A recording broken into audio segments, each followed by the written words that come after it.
Can it run Crysis? A long-standing, half-joke question aimed at all new platforms, and now, finally, we have an answer on the Switch, and it's a yes. I'm James Romero, and in this video, we're going to take a quick look at the Switch gameplay in handheld and when docked. But let's get you the key answers up front. Here's the facts. The port looks pretty damn good. Using dynamic resolution scaling, the game aims to lock onto 30 frames per second where possible, sacrificing some visual quality and floating between 540 and 900p when docked, and up to the max possible 720p in handheld.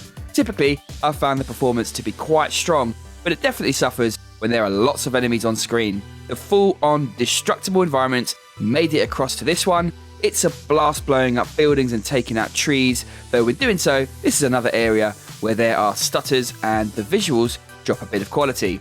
Yes, there are gyro controls giving you the option to turn them on or off, which is a great addition, and no, the Ascension mission doesn't make it across sadly. With all those key facts out of the way, let's jump in and take a look.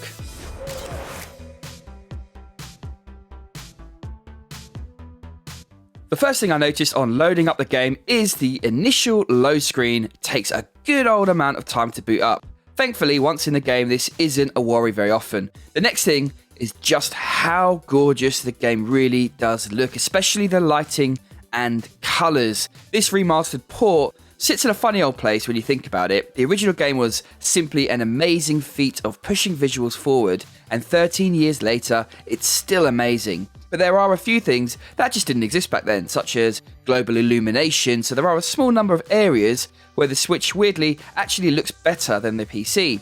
Don't misunderstand me though, when it comes to actual detail, the game's a lot muddier and just less detailed, which is of course no surprise. Saber Interactive worked with Crytek on this one, the same team behind The Witcher 3, Vampire and XCOM 2.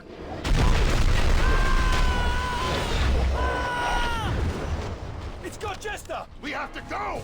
We have to go now! Now, if you've never played Crysis, apart from being famous for its visuals, it's a brilliant and exciting first-person shooter.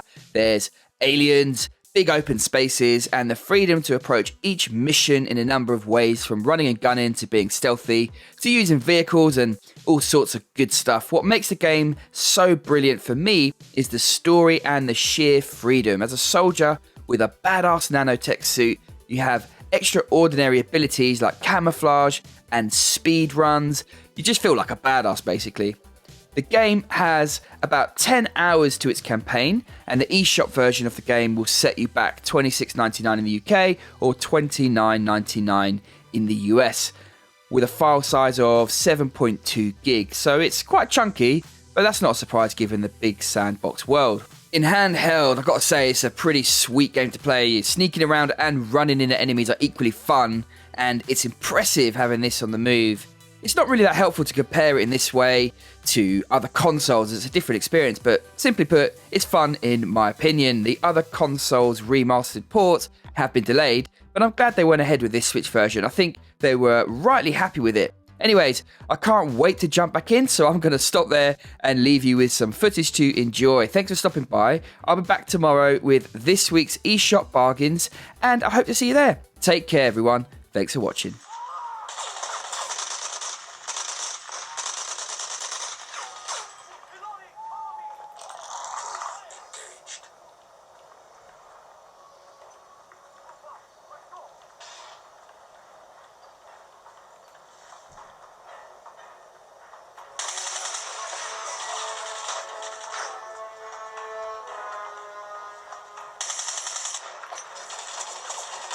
Secure the building. I'm right behind you.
What's happening, boss? We're dropping like flies.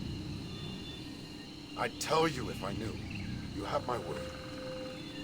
Stand back now. I'm gonna vaporize.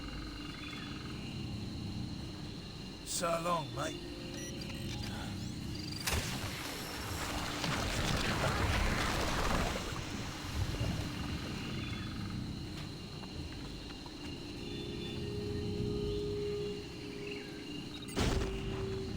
Eyes open, boys.